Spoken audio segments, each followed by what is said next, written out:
Online Easy Spoken Learn English. Welcome to my channel. আজকে ভিডিওতে আমরা শিখব সকাল থেকে রাত পর্যন্ত আমাদের প্রতিদিন কাজে লাগে এমন বেশি গুরুত্বপূর্ণ ইংরেজি বাক্য। সকালে ঘুম থেকে ওঠার ক্ষেত্রে বলুন ওয়েক আপ, আর নিচে বিছানা গোছানোর সময় বলুন মেক ইউর বেড।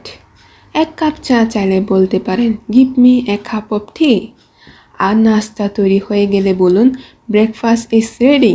দ্রুত কোনো কাজ করতে বললে হারি আপ ব্যবহার করুন। আর গোসল যাওয়ার সময় বলুন I am going to take a shower. বাইরে বৃষ্টি হলে বলবেন ইটস রেনিং আউটসাইড। আর কাউকে ছাতা নিতে বললে বলুন টেক দ্য আমব্রেলা। কাউকে সাবধানে যেতে বললে বলুন গো কেয়ারফুলি। আর রাস্তায় জ্যামে পড়লে বলুন I am stuck in traffic.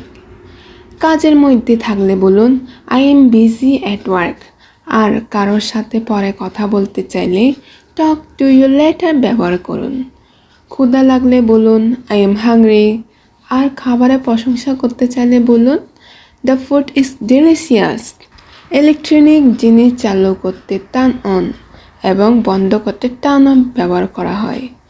অত্যাধিক ক্লান্ত বোঝালে আই এম এক্সজস্টেড বলুন। আর ফোন চার্জে দেওয়ার ক্ষেত্রে বলুন put the phone on charge. দরজা বন্ধ করতে ক্লোজ দ্য ডোর ব্যবহার করুন। আর সর্বশেষ বিদায় নিতে বলুন গুড নাইট। নিয়মিত এমন আরও টিপস পেতে আমাদের চ্যানেলের সাথে থাকুন। ধন্যবাদ।